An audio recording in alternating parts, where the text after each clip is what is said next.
Assalamualaikum warahmatullahi wabarakatuh. Salam sejahtera bagi kita semua, sahabat SS yang saya hormati dimanapun berada. Pada hari ini saya kedatangan tamu, sahabat, juga seorang advokat di Jakarta, yaitu rekan Ahmad Ruliansyah, SHMH. Baik. Ya, selamat datang Pak. Ya, baik Pak. Halo Mbak. Nah, Iya Pak, Safran, hari ini kita berkunjung ke kantor Dr. Safran Sofyan Center. Sekalian kita juga mau sharing-sharing nih Pak, tanya-tanya terkait permasalahan tanah khususnya di Indonesia. Yang banyak sekali di Jakarta ini, banyak sekali permasalahan-permasalahan tanah yang harus kita kupas Pak. Karena kan saya dan Bapak ini kan juga sering memakai jasa ahli hukum, khususnya hukum perdata maupun pidana. Nah, saya mau buka sedikit Pak, artinya terkait permasalahan tanah yang saya lagi tangani dan saya hadapi saat ini adalah terkait masalah PPJB Pak. Yang dimana tanah tersebut sebelumnya Pak, jauh sebelumnya itu diperoleh dari harta kakek. Dari kakek ini sudah dibagi hartanya itu masing-masing anak punya 4 anak dan sudah dibagi masing-masing satu rumah, sehingga terjadilah milik rumah tersebut masing-masing ke nama anak. Nah, permasalahan ini mulai muncul pada saat si A, anak yang setelah memiliki sertifikat atas nama diri dia sendiri tadi Pak, dia melakukan PPJB secara lunas.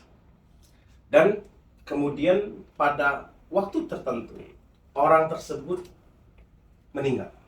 Nah, ini yang mau saya kupas dengan Pak Safran khususnya. Pertanyaan saya Pak, untuk pertama adalah apa yang dimaksud dengan PPJB sesungguhnya dan bagaimana kekuatan PPJB tersebut. Gitu, Pak. ya, ini kasusnya cukup agak berat juga ya kayaknya. Jadi PPJB itu perjanjian pengikatan jual beli. Jadi dia bisa dibuat secara notarial menggunakan akte notaris, tapi juga bisa dibuat di bawah tangan. Jadi PPJB itu merupakan perjanjian. Jadi dia tunduk kepada buku ketiga KUH Perdata, ya. Jadi pasal 1313 itu yang mengatakan bahwa PPJB itu perjanjian, ya. Jadi dia kesepakatan antara pihak penjual dengan pihak pembeli. Jadi seperti itu. Nah, koridornya tetap harus memenuhi syarat-sahnya perjanjian dalam pasal 1320. Itu. Jadi itulah yang dinamakan dengan PPJB. Baik. Biasanya Pak, dalam PPJB itu khususnya dibuat di notaris, pastinya di dalam klausulnya itu dimasukkan dalam termasuk salah satu turunannya dari kuasa menjual. Artinya pertanyaan saya, apakah kuasa jual itu mutlak atau gugur Pak setelah meninggalnya penjual? Ya, baik. Jadi pengikatan perjanjian jual beli yang di hadapan notaris ya. Ya. Nah, apakah dia dibuat kuasa menjual atau tidak? Notaris juga agak hati-hati. Oke. Ya, sepanjang pengikatan jual beli itu lunas, maka dapat dibuatkan kuasa menjual. Baik. Ya, tapi kalau dia belum lunas, itu harus hati-hati. Kenapa? Karena jangan sampai orang belum lunas tiba-tiba dengan menggunakan kuasa menjual itu dibalik nama. Ini sangat bahaya sekali. Nah, terkait dengan bagaimana kalau si pemberi kuasa menjual itu meninggal, maka kuasa itu menjadi batal, menjadi gugur. Ya, itu diatur di dalam pasal 1813 KUH Perdata. Jadi kuasa itu akan berakhir dengan meninggalnya si pemberi kuasa. Jadi seperti itu. Bagaimana dengan kuasa mutlak Pak? Artinya kan banyak juga, kita nggak usah sebut salah satu jabat notaris lah Pak. Artinya yang menyatakan bahwa kuasa itu adalah kuasa mutlak. Artinya bisa dilakukan dan diteruskan. Bagaimana menurut Bapak? Ya. Jadi kalau kita bicara kuasa mutlak, kita agak sedikit hati-hati ya. Karena kuasa mutlak itu apa? Banyak masyarakat, wah saya minta bikinkan kuasa mutlak. Jadi kuasa yang nggak bisa dibatalkan, tidak berakhir dengan meninggalnya para pihak, ya, tidak bisa. Intinya kuasa itu mutlak, ya, harus dijalankan dalam kondisi apapun. Jadi dalam hal ini banyak banget yang ditabrak dalam kuasa mutlak itu. terutama di dalam undang-undang di dalam KUH Perdata. Ya. Tadi di dalam pasal yang saya sebutkan tadi, berakhirnya kuasa itu dengan meninggalnya si pemberi kuasa.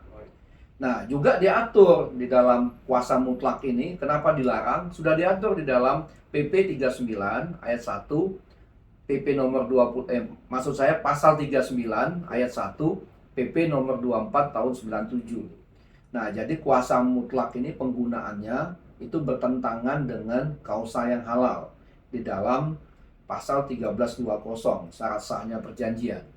Jadi dalam syarat sahnya perjanjian itu ada unsur subjek, ada unsur objek. Nah, unsur objek ini adalah salah satunya kausa yang halal. Ya. Artinya kalau itu dilanggar maka kuasa mutlak atau perjanjian itu batal demi hukum. Ya, jadi gitu. Nah, juga dia bertentangan kuasa mutlak ini dengan impres dari Mendagri, yaitu nomor 14 tahun 82. Jadi penggunaan kuasa mutlak itu sudah dilarang bagi pejabat-pejabat umum seperti notaris, PPAT, camat dan lain sebagainya. Jadi seperti itu. Baik. Artinya memang kuasa mutlak itu bertentangan dengan norma hukum, Pak ya? Ya. Baik.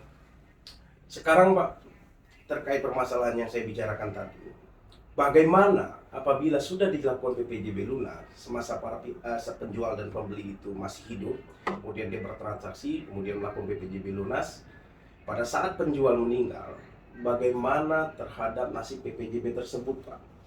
Kemudian bagaimana caranya agar menyelamatkan si pembeli agar itu bisa diberi nama? Ya. Jadi kalau kuasa menjual sudah dibuat, dibuat berdasarkan PPJB lunas, jadi sudah lunas ini. Tiba-tiba si pembuat PPJB termasuk juga pemberi kuasa meninggal. Nah, maka kuasa itu tidak gugur. Dalam arti PPJB itu tetap dapat dilanjutkan. Kuasanya gugur, tapi dapat dilanjutkan oleh ahli waris. Jadi oleh ahli waris. Nah, ini diatur di dalam pasal 1023 KUH Perdata. Jadi dalam pasal 1023 KUH Perdata itu ahli waris itu menerima hak milik benda-benda peninggalan dari si pewaris, termasuk baik utang maupun piutang. Nah, jadi kalau ada beban-beban dari para pewaris yang umpamanya PPJB lunas, nah itu harus menjadi tanggung jawab dari ahli waris untuk meneruskan itu. Ya, seperti itu.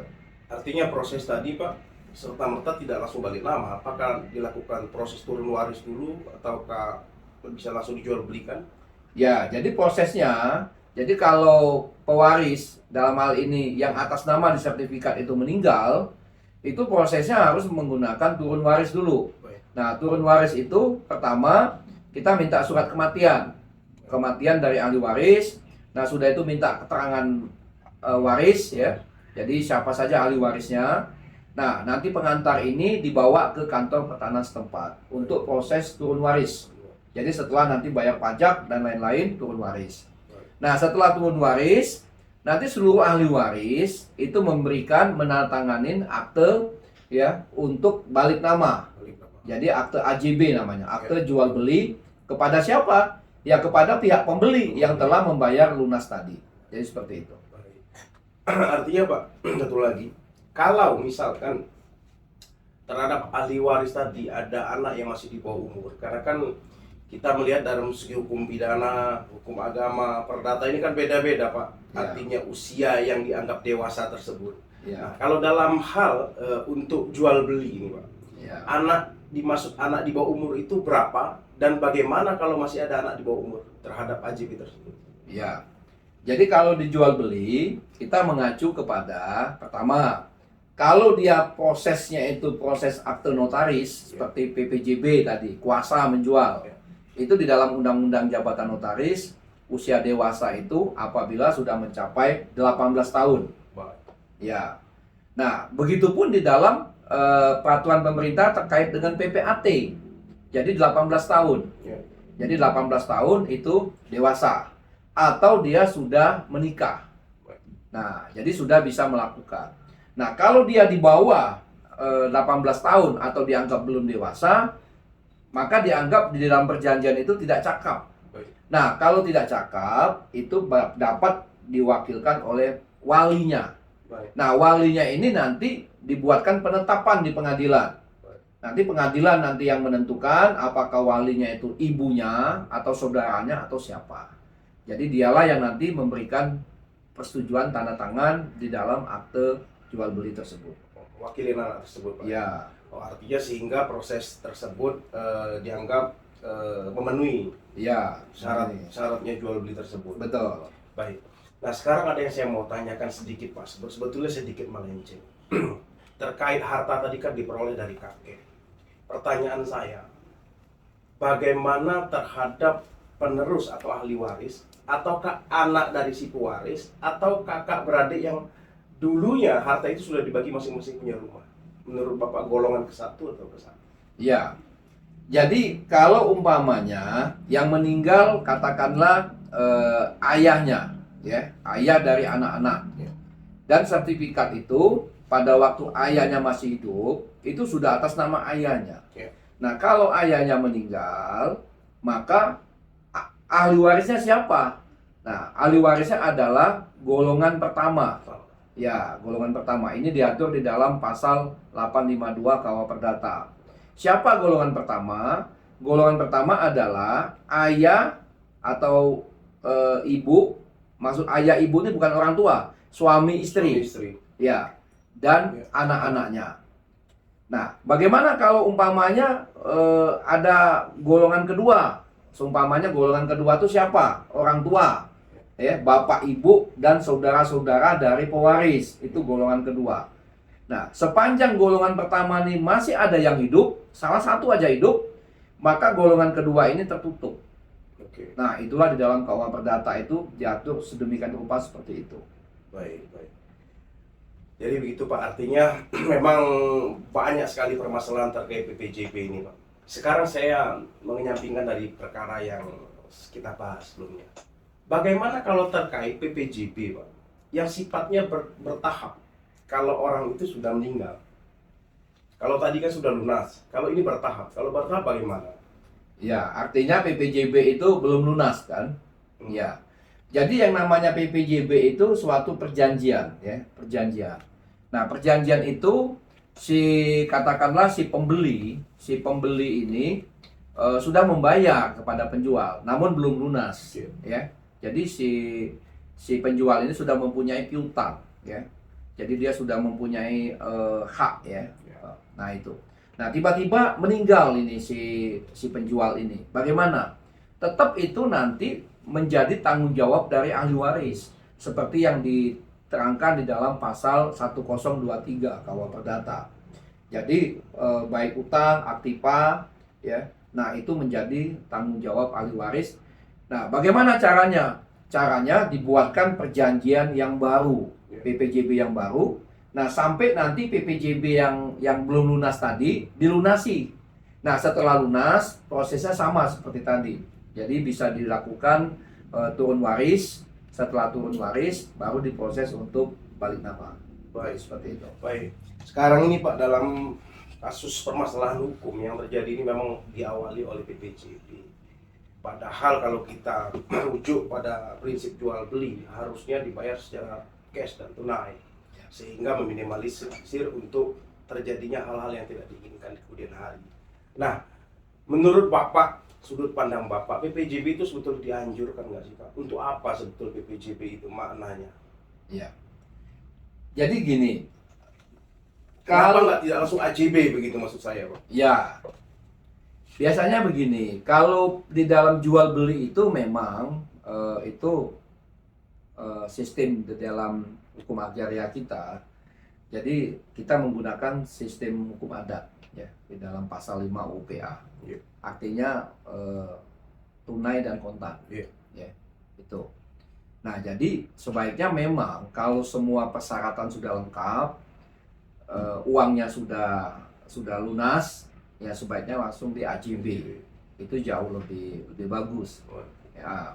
Nah, tapi kenapa dibuatkan PPJB? Apakah PPJB itu tidak sah? Sah PPJB. Jadi PPJB itu sepanjang dia memenuhi pasal syarat sahnya perjanjian, pasal 1320, para pihaknya sepakat, sudah itu cakap, sudah itu juga objeknya jelas, ada sertifikat ada atas nama penjual, mempunyai kuasa yang halal, artinya tidak ada blokir, tidak ada masalah, tidak ada sita, ya bisa dilakukan AJB langsung.